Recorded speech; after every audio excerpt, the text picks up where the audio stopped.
Let's dive right in. Today in Los Angeles, we're watching the sky and the hills. Extreme heat and the season's first monsoon push are setting up a risky window for wildfires.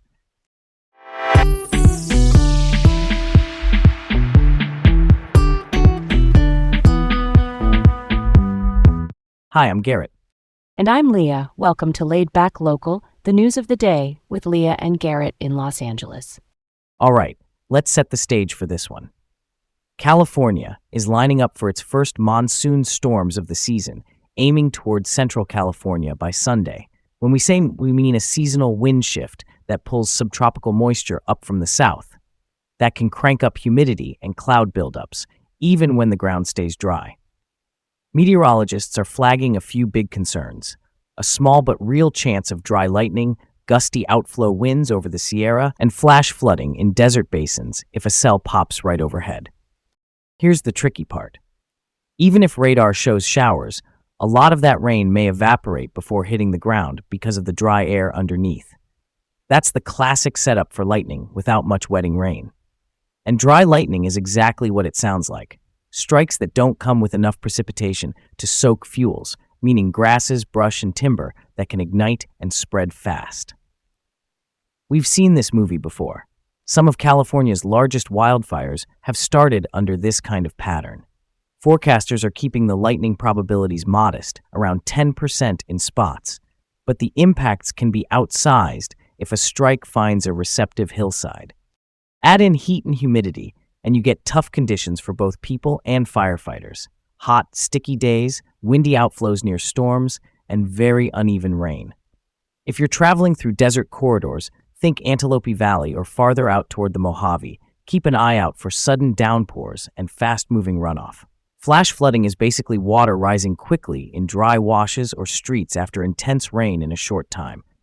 Meteorologists are saying, stay weather aware, brainy, check alerts, and avoid parking or hiking in low-lying washes. That hits different when you remember the history here. Dry lightning has been the match that lit some of our worst fire seasons. Even a single strike can set off a chain of events on these slopes. The part that really worries me is the evaporation you mentioned. Storms that look promising on the radar but just don't wet the ground. So, preparation matters. Clear brush if you're in a high-risk zone, have a go-bag ready if you live near canyons, and if officials put out a red flag warning, take it seriously. A red flag warning is simply a heads-up that fire conditions are primed. Hot, dry, windy. It's not panic, it's planning. Also, I'm thinking about those gusty outflows you mentioned. Why do they matter so much around storms that don't actually rain on the ground? Great question. When rain evaporates as it falls, it cools the air. Cooled air sinks and spreads out as it hits the ground, and that spreading can create sudden, strong winds. Picture a mini cold front blasting out from under a cloud. It can topple weak branches, kick up dust, and push a small fire to move faster or change direction quickly. That's the curveball firefighters don't love. Got it. So, more humidity in the sky, not enough on the ground, and a wind machine under the cloud. Real talk, that's a no-go for me if I'm heading into the foothills without a solid plan. Stay safe out there. Okay, let's move on. The Grande Fire near Lake Piru, that's up by the border of LA and Ventura counties, prompted evacuation warnings yesterday afternoon. It kicked off around 2:20 p.m. south of the 126 freeway and east of Lake Piru in steep, hard-to-access terrain. More than 100 firefighters from Ventura County and LA County moved fast, with 2 fixed-wing air tankers dropping retardant. Those are planes that lay down a red fire-slowing chemical, and 3 helicopters doing water drops. By about 4 p.m., crews halted forward progress at roughly 30 acres. It all happened under a regional heat advisory, with temperatures in the 90s and some spots touching triple digits. That makes everything heavier.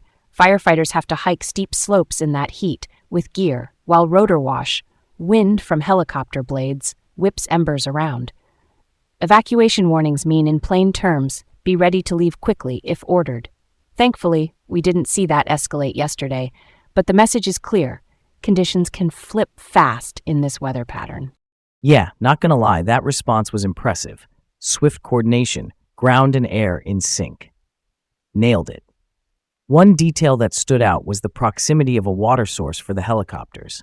When you can dip, lift, and return in short cycles, you keep steady pressure on hotspots even when the terrain is fighting you. That kind of turnaround can be the difference between a 30-acre stop and a multi-day, multi-thousand-acre event. Also, quick note on that retardant. It doesn't extinguish flames on its own. It slows fire behavior by treating vegetation ahead of the fire. In heat like this, it buys time for crews to flank and wrap the edges.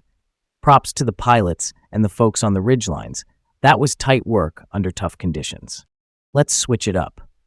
Judge Ryan D. Nelson is a federal appeals judge on the Ninth Circuit, which covers the western states including California, and he's under a judicial misconduct inquiry after an April parking lot altercation in Idaho. He's facing misdemeanor charges of battery and destruction of property. The allegation, according to filings, is that he grabbed another driver's sunglasses and stomped on them. It's a small-sounding incident, but big in implications because of the robe he wears. Here's the process note. To avoid any appearance of bias in the Ninth Circuit where he serves, the misconduct inquiry was reassigned to the Fourth Circuit. Courts sometimes shift reviews like this to keep things clean.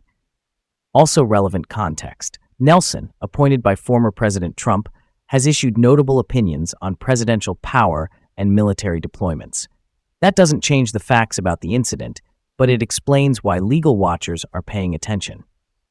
His rulings carry weight across the West. It's surprising on its face. We count on judges to show calm judgment, not just on the bench, but in everyday life. A misdemeanor is a lower-level criminal charge compared with a felony, but still, the optics matter. Judicial integrity isn't just legal, it's public trust. And if you're new to the term destruction of property, that basically means damaging someone else's belongings unlawfully. Even if the facts are still being sorted, the inquiry alone can ripple through a judge's career, especially when past opinions have been influential. Why move it to the Fourth Circuit specifically? Is it just distance, or is there more to it? Mostly about neutrality. By sending it to a different circuit, here, the Fourth on the East Coast, you reduce even the perception that colleagues or local professional circles could sway the review. It's a housekeeping step the system uses to keep confidence in the process. We'll see what the inquiry concludes.